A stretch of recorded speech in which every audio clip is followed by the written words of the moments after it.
Hi guys, Andrea Mills here. Tonight I thought I would try just doing an audio only video. So I'm not going to be on the screen tonight, but I thought we'd try this and see how it works out. So I don't really have an exact script or anything like that planned. I just wanted to visit about a particular topic, and I guess I'll just see where this conversation goes. And I'm hoping that all the kids are in bed officially and that I can get through this without any interruptions. But today is April 7th, 2019, and 2 days ago on April 5th, it would have been my mom's 60th birthday. And she passed away back in, what year was it? It was 9 years ago. 2010? Yeah, 2010. And so I just thought I would talk about that, about when my mom passed away, and talk about emotional resilience, because that's something that a lot of you have actually asked me about, like how do you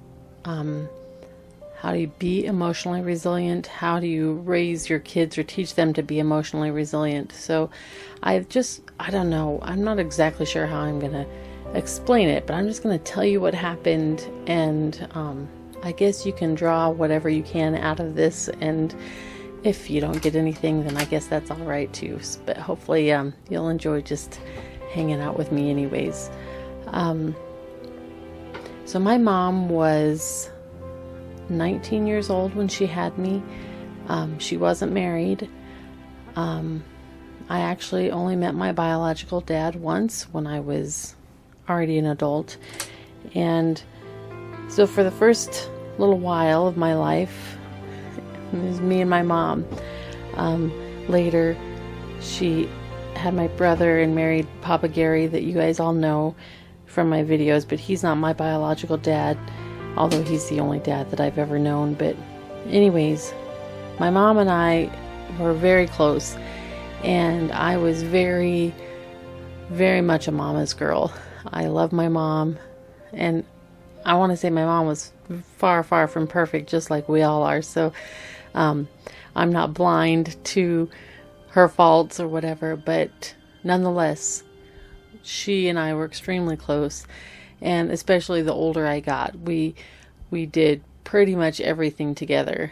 And when I got married and started having babies, my mom was the person I depended on a lot. She was here at my house almost every day, helping me with the kids. And, you know, she was just an awesome grandma, always buying things that she thought the kids might need and going on all of our little field trips with us. And she was just very much a daily part of our lives.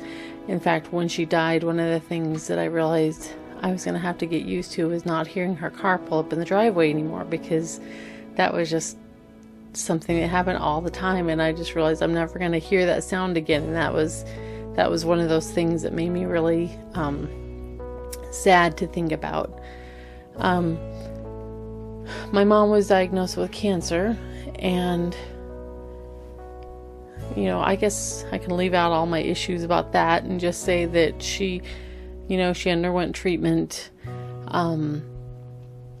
But it was, anytime somebody's diagnosed with cancer, you always know that there's a possibility that they're not going to make it. And so it really was a time. I was 29, I believe, when she, or 30, I can't remember. Anyways, when she was diagnosed with cancer, I was pregnant with Eden at the time, our 5th child. And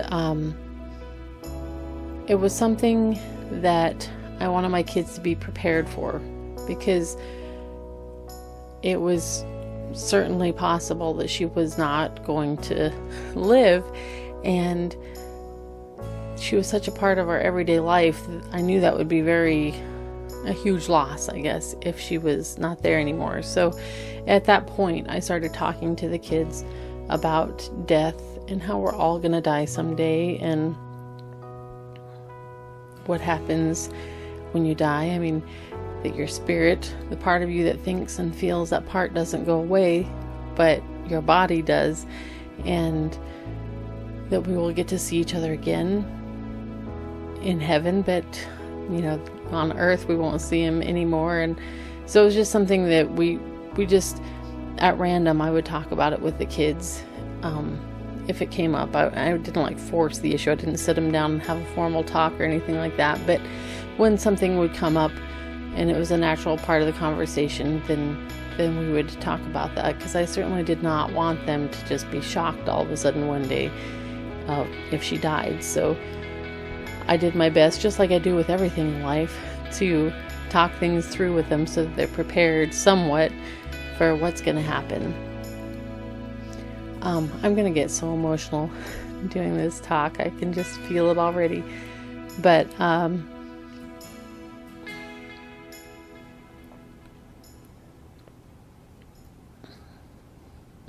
guess I'll just talk about the day that she actually died.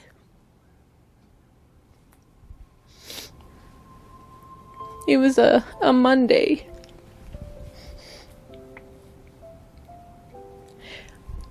She'd been in the hospital about a week before that. I had been going out to take care of her every day while my dad worked. I wasn't staying there with her, but I was helping her as much as I could with housework and things like that. And of course, well, by then Eden had been born, and I was homeschooling and helping Tom with our business, so I couldn't just go there all the time. But I went out several times a day to her house. She lived about 5 miles away from me. And one morning I went out. My dad had left for work, and I went out before the kids got up in the morning to make sure she was okay and to take her some breakfast. And when I got there, she was sitting up in the chair in her bedroom, and it was obvious that she wasn't doing well. She had a type of lung cancer. She didn't smoke or anything like that, but her lungs had filled up with fluid again, and that's why she was sitting up in the chair when I got there, because she was having a hard time breathing. And I wasn't sure what to do. I had, that morning before I went, I kept having this feeling that I really needed to take her some vitamin E with her breakfast. So I took a capsule of that with me, and I really didn't know why, but I just did. And I couldn't really get her to eat anything, but she did take the vitamin E pill and drank a little bit of water and ate half of a cherry just to make me happy.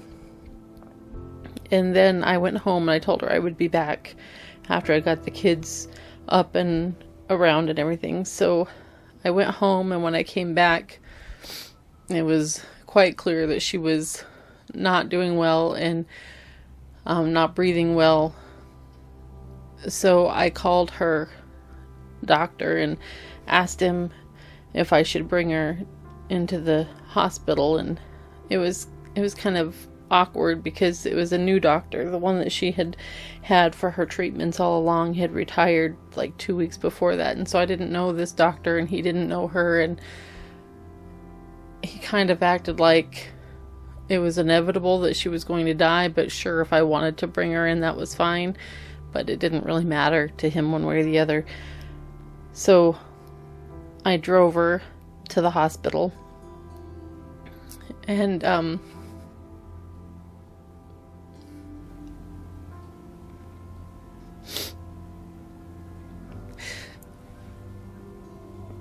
that was that trip.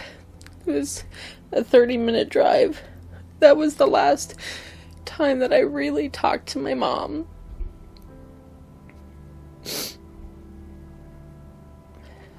She was really at peace the whole way over. She didn't say that much. Mostly I was chatting just to make it less heavy. But I remember talking to her about how I knew that we would have more kids, even though I just had Eden just a couple months before. I remember saying that, and I always felt happy that even though she didn't get to meet, half of my children, that I kind of talked with her about them that day. And I remember her saying, she thought she was doing okay, but now I'm, she's realizing maybe she's not doing okay, and she wasn't sure how to feel about this whole thing. But we got to the hospital, and she walked into the emergency room, even though it was hard for her, and we went into the triage room, and they started asking us some questions and everything, and I just noticed that they checked her oxygen levels, her blood oxygen levels, and immediately the nurse was very nonchalant about it, but they told me that I could finish answering questions and they were going to take her on back.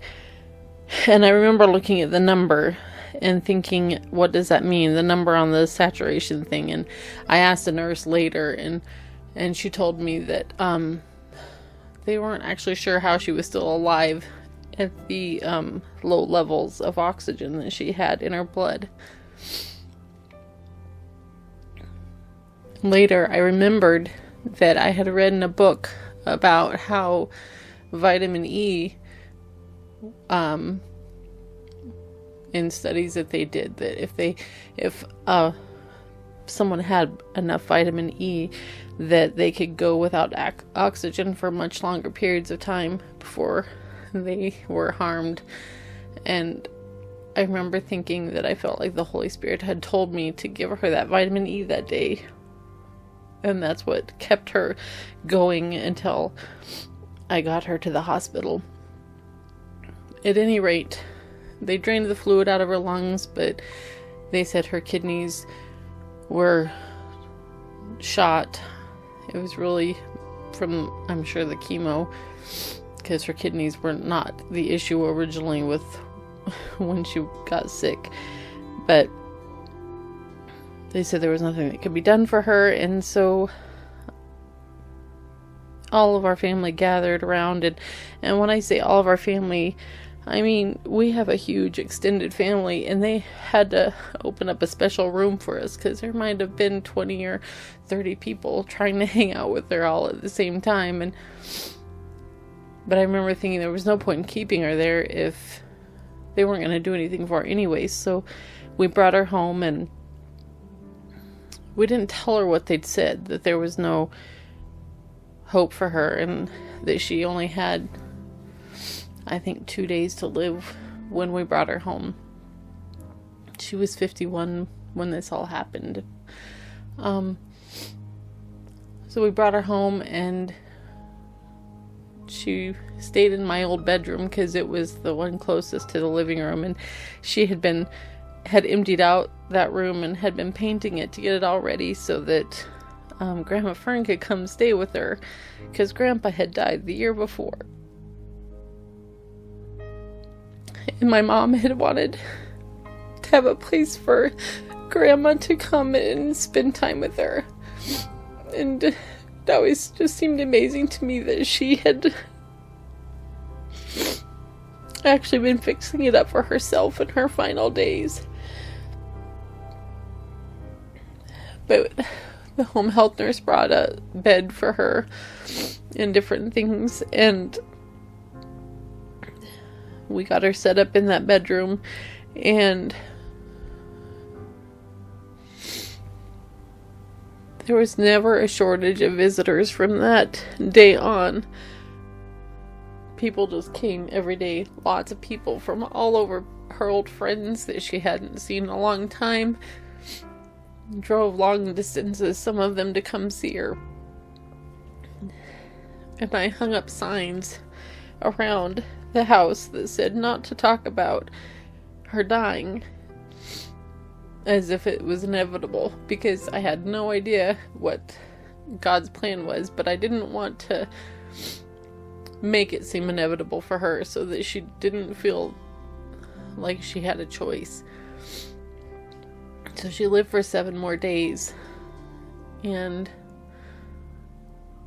it was Memorial Day, and it was a Monday. And since it was Memorial Day, lots of people weren't working, and it turned into a big party out at her house. There was about 50 people probably there that day. they had the barbecue grill going, and there was kids running around playing, and I remember that I didn't go out to her house until later that afternoon, because I always felt like I knew she wouldn't die without me. Like, she didn't do anything without me, so I knew she wouldn't do that if I wasn't there, so I prolonged it as long as I could. I should say the night before this happened, she had gathered my sisters and my grandma and my mom's sister, Mona, into the room, and she told us she didn't know what to do, because she wasn't sure if she was supposed to die or if she was supposed to live, and she just wanted to know what we all thought. And before any of us really got to say anything, a visitor came in and took over the conversation, and that was that. But I always felt like maybe that's the way it was supposed to be, because maybe we weren't supposed to tell her, and she needed to figure it out. Maybe she closed her eyes after that conversation, and she never woke up again. She went into a coma at that point, but she was still alive. And then the next day, when everyone was there, I remember thinking it was her perfect day, because my mom loved people. She loved parties. She always made parties for no reason at all. She saw some cute paper plates that had penguins on it, so she made a whole party for the kids of penguins, just so she could use these paper plates that she'd bought. So it couldn't have been a more perfect day for her to go. But I finally went out to her house that day. It was about 3 in the afternoon, I think. And I sat down in the room with her. Even though there's lots of people, there wasn't much room in the bedroom she was in, so there's just a few of us sitting in there, and I remember everyone's just chatting, but I kept looking at her, and the only sign that she was still alive was that you could see her pulse on her neck, and I kept watching it. And then about 30 minutes after I got there, I looked over and I realized that I didn't see the pulse anymore.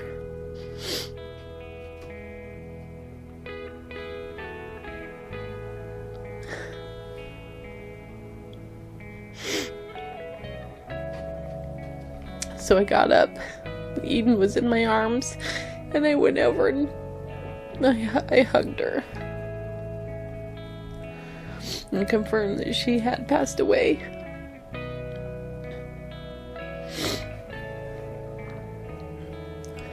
So, of course, the news spread quickly out to the rest of the house and outside that she had passed. And our immediate family came into the room, and we all stood around and we prayed together. And it was so amazing because my mom had for a while worked at a funeral home, and she would often talk about what she wanted for her funeral. We never had to worry about that because she had told us all along, long before she was sick. And there was a song that we would sing sometimes during church. We had our home church, and whenever we sang that song, Take Me In by Petra, she would always tell us she wanted that song played at her funeral. And because this was a Monday, and normally we would have had church at our house on Sunday morning, but because of the situation, we had taken our things out to their house and had church out there, so our music thing was sitting there in the room with her, and we got to play that song right then, right when she passed away. And it made me feel so happy that we got to do it. And it wasn't planned, it was just an accident. It was just the way that it happened. And I think that's the key to emotional resilience. It's just accepting that things happen. And that we're not planning them or controlling them. We're just experiencing them. And if we refuse to experience them, we fall apart.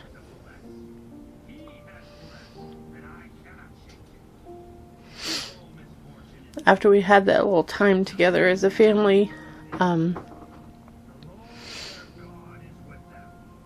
I don't even know who it is, whoever we called to come and get her body, Tom and I don't know who all, picked her up and took her out of the room.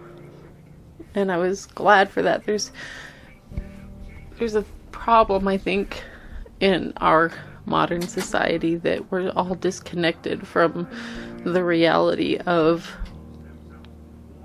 death. And it keeps us from experiencing it, and it keeps us from getting closure. But I hugged my mom and felt that she was dead, and Tom picked up her body. My kids all got to say goodbye to her right there at her own house.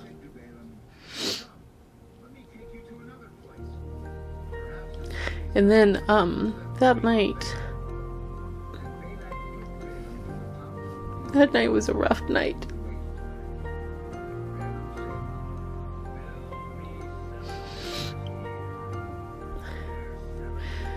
Aside from Tom, my mom had been my best friend, and my mind did not want to accept that she was gone.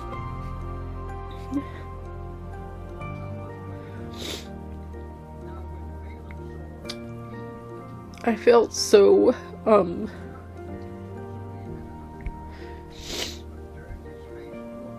like my emotional pain was so strong that it felt like a physical pain. Like I almost felt like I physically hurt from it. And I remember saying to myself, I can't handle this.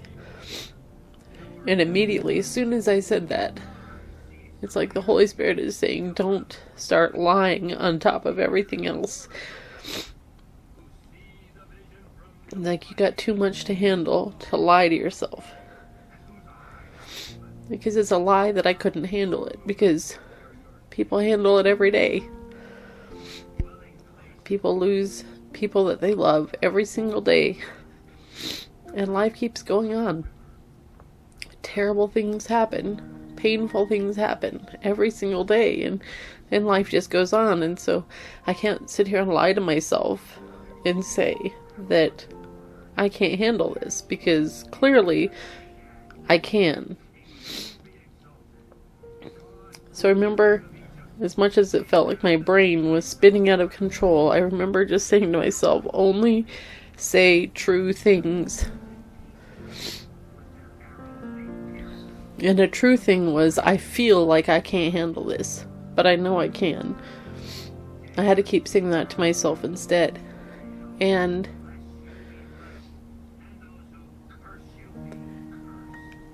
I just kept doing my best to keep control of my thoughts and to not start lying to myself and making things much worse than they needed to be.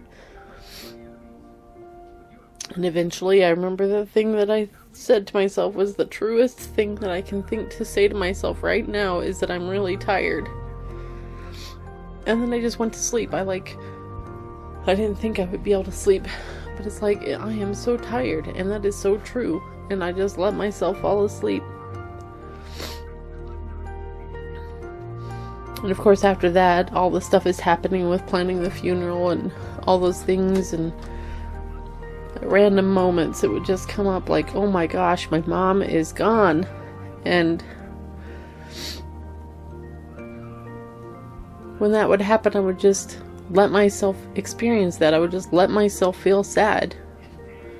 I didn't try to talk myself out of it, but I also didn't lie to myself and make it worse. I didn't wallow in it or whatever. I would actually consciously think to myself, I feel really sad right now. And when I would say that to myself, I feel really sad right now, and let myself experience the feeling, it passed fairly quickly.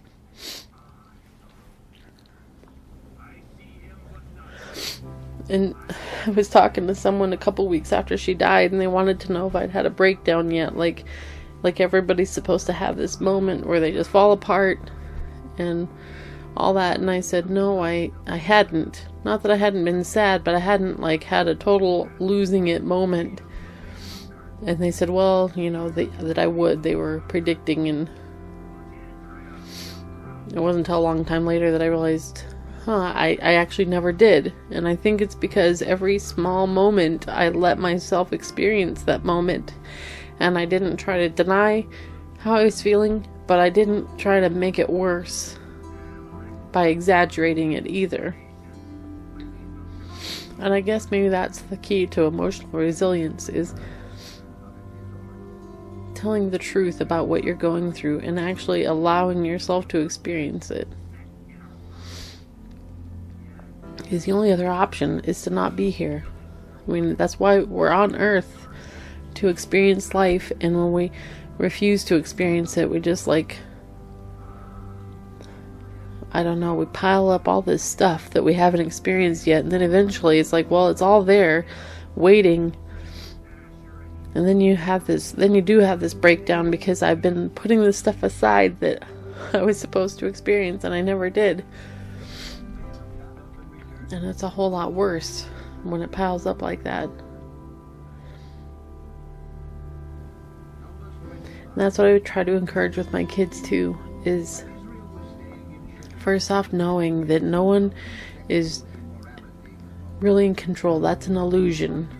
It's an illusion that we can control things and that we are in control.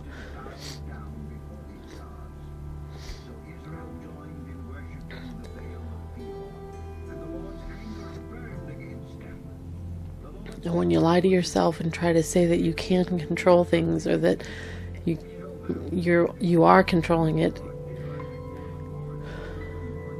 you just create more suffering. I think that like fear to me is an unwillingness to suffer. And when you're afraid to feel your feelings, you don't want to suffer.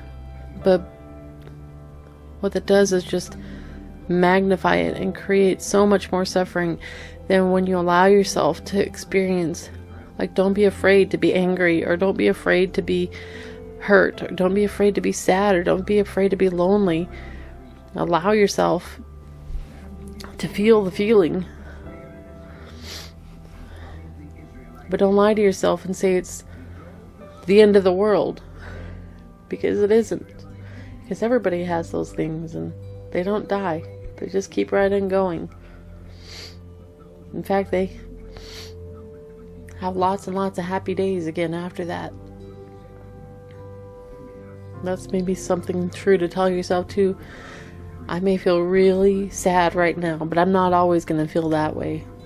That's one of the feelings, or one of the truths that I would tell myself. I feel really sad today, but I'm not always going to feel this way.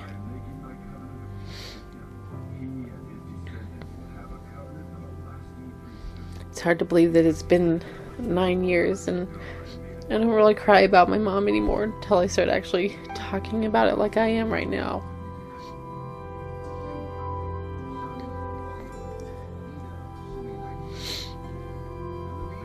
Sometimes we'll be doing something really fun, and that's when Tom will say, I really miss your mom. She would have loved this. She was a really fun person.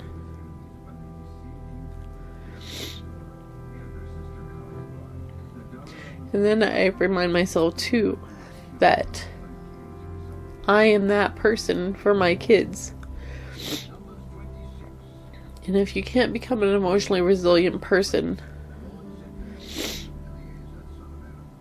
then you're not there to be strong when those things happen. And they're gonna happen. Bad things are gonna happen. And everything that we do, we're modeling for our kids how to handle those bad things. And I don't want my kids to think that their life is going to fall apart when something bad happens. I want them to see that you can experience it and then you move on, and you trust that whatever God's will is what's going to happen. I remember thinking that a lot of times that I don't know why my mom had to die so young. I have no idea, but I can trust that whatever happens is what's best in the big picture, not just in my life. Like, that's just a small thing, my own life, but in the big grand picture, the best thing is what happens. And so that was the best thing, and that's what happened, and I can be okay. And when those bad things come into my kids' lives, they can be okay, and I'm modeling that for them.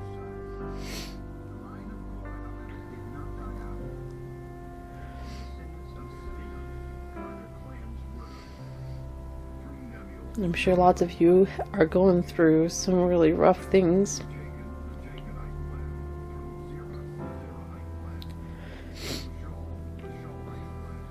And I just pray that you all have the strength too to not lie to yourself and not make it worse than it needs to be, but to allow yourself to experience whatever it is that God is doing in your life. And know that this moment isn't going to be the last moment. And that's true whether it's your last moment on earth or not, because that's not your last moment. I realized the other day that birth and death are really the same thing, because you have to die to one world to be born into another. The baby in the womb has lived all that time in the womb, and that's all that it knows. And what a terrifying thing maybe it is to come out of there and think that you're dying, and then all of a sudden you're born into this new place that's so colorful and bright, and people that love you are there. And someday each one of us, we're gonna each one die to this world, and we're gonna be born into something that's infinitely better. And if you can put your faith in God and not deceive yourself into thinking that you're in control of your own life, and that your voice is the only one in your head, and you can listen to him when he's telling you, that still small voice, when he's telling you what to do, when he's telling you to get that vitamin E capsule, or just working things out, like making the music box be there right when we needed it at my mom's house, or working it out so that everyone could be there.